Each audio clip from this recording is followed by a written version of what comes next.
del Padre, del Hijo y del Espíritu Santo. Amén. Queridos hermanos, aquí Padre Michel Bonifacio, saludo y bendigo.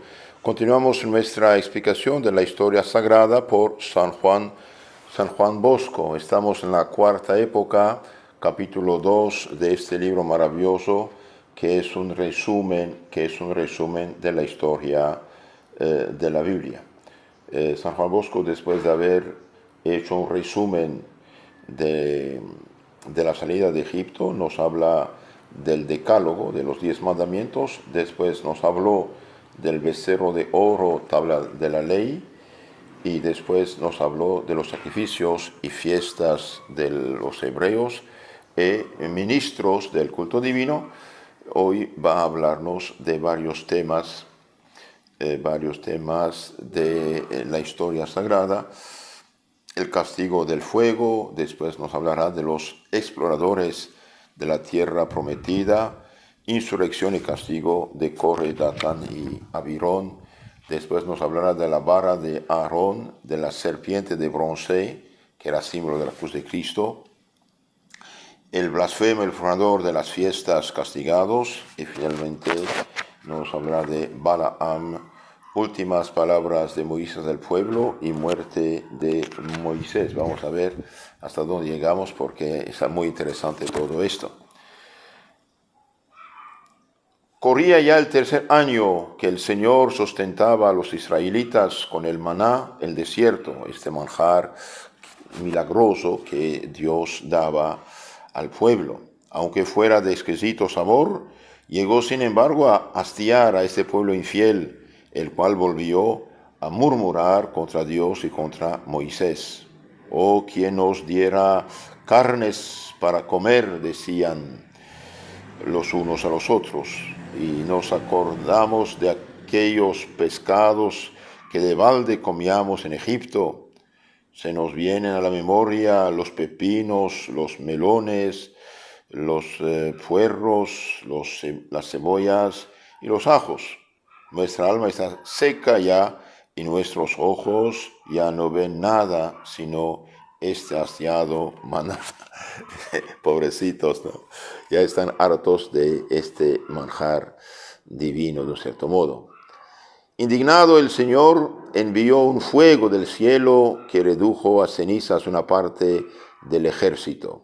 Moisés oró y cesó el fuego exterminador, pero como continuaron lamentándose los hebreos de que no tenían carne, hizo aparecer el Señor una gran cantidad de codornices sobre las cuales el pueblo se arrojó con avidez, comiendo en demasía. Aún tenían la carne en la boca cuando una gran parte de aquellos murmuradores, heridos de Dios, quedaron muertos. El sitio donde los sepultaron se llamó sepulcro de la concupiscencia. Sepulcro de la concupiscencia. Entonces aquí vemos, el hombre nunca está contento de lo que tiene, siempre añora otras cosas. Y aquí vemos también un pecado de la gula, y como consecuencia, bien, unos mueren. Ahora pasamos a otro tema, el tema de los exploradores de la tierra prometida. Esto lo vemos en el libro de los Números, capítulo 13, versículo 17 y siguientes. Entonces, el fin de la salida de Egipto era llegar a la tierra de Canaán, a la tierra que va a ser la tierra santa. Entonces, don Bosco hace este resumen. Moisés recibió de Dios el mandato de enviar 2 exploradores a la tierra prometida para que se informasen de la naturaleza del país y de la fuerza de sus habitantes, como espías. Entre ellos iban Josué y Caleb, ambos muy apreciados por el pueblo por su virtud y su lealtad al jefe del pueblo Moisés. Partieron para la Palestina y visitaron toda aquella tierra prometida por Dios a los hebreos. Y para dar a conocer su prodigiosa fertilidad, volvieron llevando algunos productos como granadas, higos y un racimo de uva que colgado de un palo formaba la carga de 2 hombres. Un solo racimo tenía que cargarlo 2 hombres. Eran tan rica la tierra. No disimularon, por otra parte, que poblaban aquella tierra hombres muy fuertes y guerreros. Los otros 10 comenzaron a divulgar la noticia de que aquellos pueblos de Canaán eran muy feroces y crueles y que había ahí gigantes invencibles y que era imposible vivir entre ellos porque la misma tierra tragaba a los habitantes.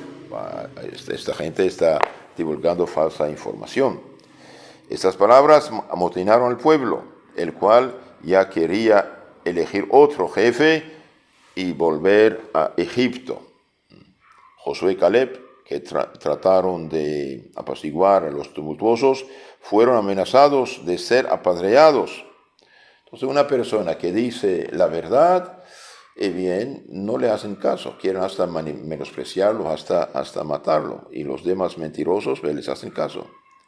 Sumamente irritado el Señor por estas repetidas murmuraciones, hirió de muerte a los 10 exploradores y juró que solamente Josué y Caleb entrarían en la tierra prometida y que todos los de 20 años arriba andarían vagando 40 años por el desierto y allí se sepultarían sus cadáveres. Sentencia severa, pero justa e irrevocable. Entonces, en lugar de ir, digamos, rápidamente a la tierra prometida, por culpa de estos pesimistas, de estos miedosos, bien, el pueblo va a quedar todavía unos 37 años en el desierto.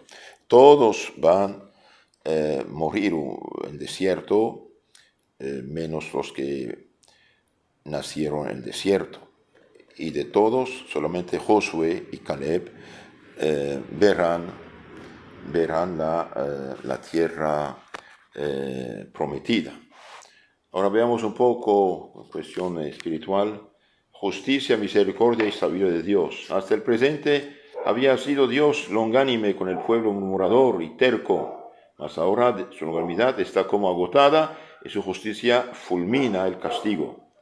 Durante 40 años el pueblo de Israel tenía que andar errante el desierto, y de los 600,000 hombres adultos y capaces de tomar las armas que habían salido de Egipto, solamente 2 llegarían a entrar en el país prometido, 2 de los que salieron de Egipto. Pero aún en el castigo mostró Dios su misericordia, perdonando al pueblo por la intercesión de Moisés. No lo exterminó porque Moisés rezó, pidió. Solamente excluyó a los adultos de la tierra prometida, que expresamente asegura dársela un día a sus hijos, a una generación nueva.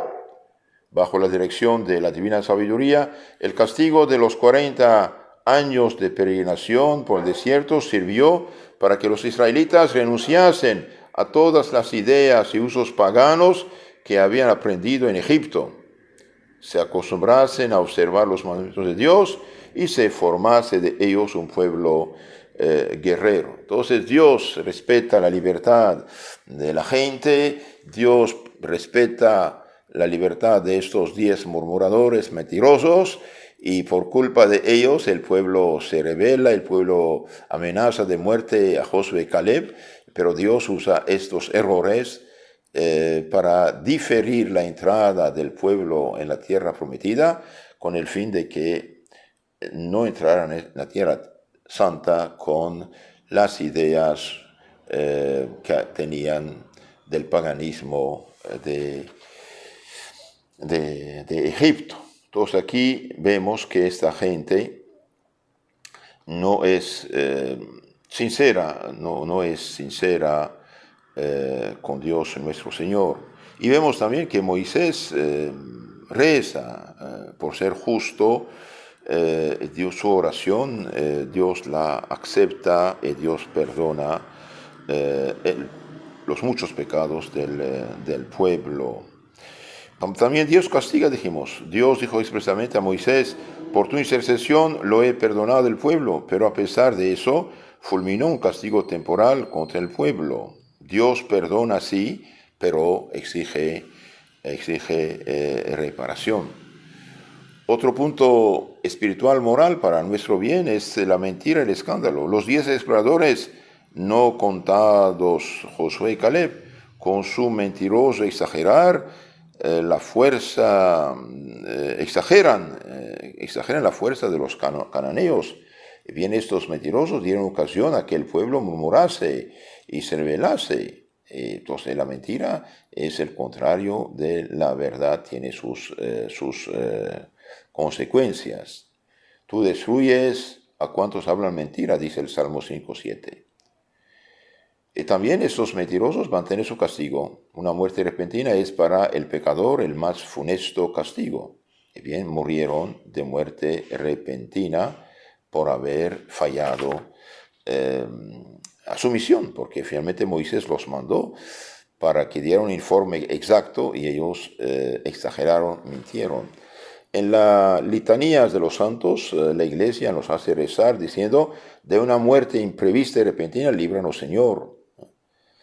Ahora, Moisés, desinteresado, reza, dijimos, por pueblo y pide a Dios que lo perdone. De hecho, Dios va a hacer caso a Moisés.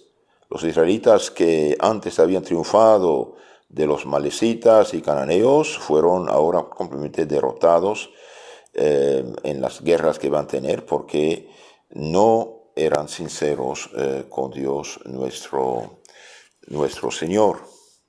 Lo que, hermanos, aquí vemos que los resumen de lo que dijimos, vemos que el pueblo está harto de esta comida milagrosa, de cierto modo, que Dios le llama el maná, que es figura de la Eucaristía. Está harto, quiere las cebollas de Egipto, las comidas de Egipto. Y cuando Moisés manda estos 2 exploradores para ver la situación de la tierra, bien 10 de ellos van a usar mal de su libertad, de su habla, de su lenguaje, para desanimar al pueblo y para impedir la entrada del pueblo en la tierra prometida. Y sin embargo, Dios lo permitió así. Claro, ellos cargan con su responsabilidad, son responsables de su exageración, de su mentira, pero Dios aprovechó, podemos decir, de esta situación para diferir la entrada del pueblo en la Tierra Santa, a fin de que no entraran en la Tierra Santa con las costumbres idolátricas que conocían desde Egipto. También vemos que Moisés interviene por el pueblo, reza por el pueblo. Dios en su misericordia perdona, ayuda. ¿Por qué? Porque la oración asidua del justo mucho poder tiene, dice la Sagrada Biblia. Otro caso, aquí tenemos la insurrección y castigo de Coré, Datán y Abirón. 3 elevados personajes, apellidados Coré, Datán y Abirón, ávidos de sobresalir entre el pueblo, tramaron una conjuración contra Moisés y Aarón y los calumniaron de haber usurpado el poder en perjuicio de los demás. Son, podemos decir, políticos que quieren tomar la jefatura sin haber sido escogidos por Dios ni designados por el pueblo. 250 hombres más tomaron parte en la sublevación. Estos pretendían ofrecer incienso a Dios, oficio sacerdotal que había sido conferido solamente a Aarón y a sus descendientes. Sabedor de esto, Moisés se dirigió al Señor, el cual le dijo: manda a todo el pueblo que se retire de las tiendas de Coré, Datán y Abirón. Todos se alejaron. Entonces, como castigo, se abrió la tierra bajo los pies de los rebeldes y los tragó vivos a una con todas sus familias.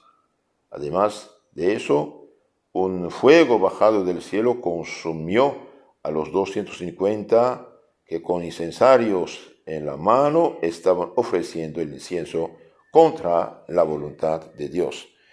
Entonces, queridos hermanos, esta gente no es sacerdotal, sin embargo quiere ofrecer el incienso a Dios, y bien Dios va a castigarlos. Y podemos aplicar hoy esto a las sectas, a los cultos falsos inventados por las sectas protestantes. ¿Por qué? Bien, porque no fueron fundadas por Cristo. Cristo a nadie dio poder de fundar iglesias, de hacer culto, de ofrecer un cierto culto como a Dios. Dios ya establecido el suyo, dejó a la iglesia en la persona de los apóstoles, y los apóstoles dejaron lugartenientes que llamamos obispo, papa, y los presbíteros, sacerdotes, sus ayudantes. Entonces, esto de ofrecer un culto inventado, empezando por Lutero, de hecho, y Enrique VIII y Calvino, esto más bien ofende a Dios, ofende a Dios y causa problemas. De hecho, la decadencia monstruosa del mundo actual es consecuencia del protestantismo. Esto no es cualquier cosa. Cada disque pastor que funda una disque iglesia, bien hace un pecado mortal y es culpable de la pérdida de la fe de todas las personas que va a engañar, que va a intoxicar con la Biblia en la mano. Y si no se convierten, bien su condenación es segura, porque de Dios no se burla. En el capítulo 7, 15 de San Mateo, nuestro Señor dice: muchos me dirán el día del juicio: Señor, en tu nombre profetizamos, en tu nombre lanzamos demonios, en tu nombre hicimos muchos disque milagros. Y Jesús contesta: váyanse, obradores de iniquidad, no os conozco, no os conozco. Entonces, queridos hermanos, nunca hacer caso a unos rebeldes que fundan una disque iglesia. Claro, la Biblia en la mano. La Biblia, usted sabe, falsificada no vale nada. La Biblia falsificada no es para Dios.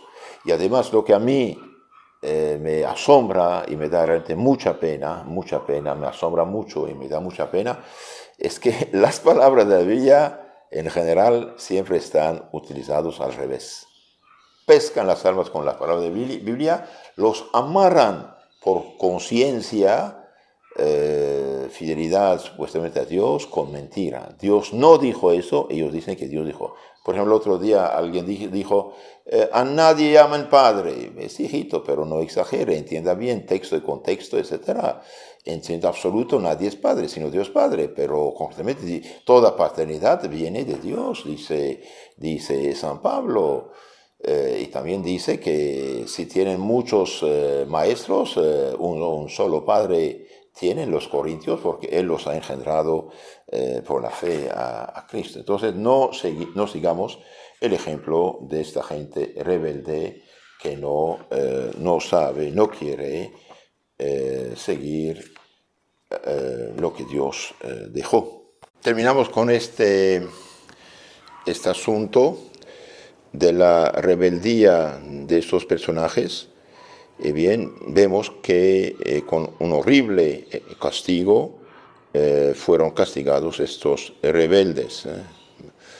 La rebelión contra la autoridad, no está permitida. El sublevarse Corre y sus secuaces fue una rebelión, una revolución contra la autoridad civil y contra la espiritual, porque no querían reconocer a Dios, que Dios había constituido a Moisés príncipe y a Aarón como sumo sacerdote del pueblo. Como dije, todo fundador de secta, de disque iglesia, es un rebelde contra la autoridad religiosa que Cristo dejó en la persona de los apóstoles y de sus sucesores, que son papa, obispo, sacerdote de la iglesia de Cristo, que es la católica, ¿no?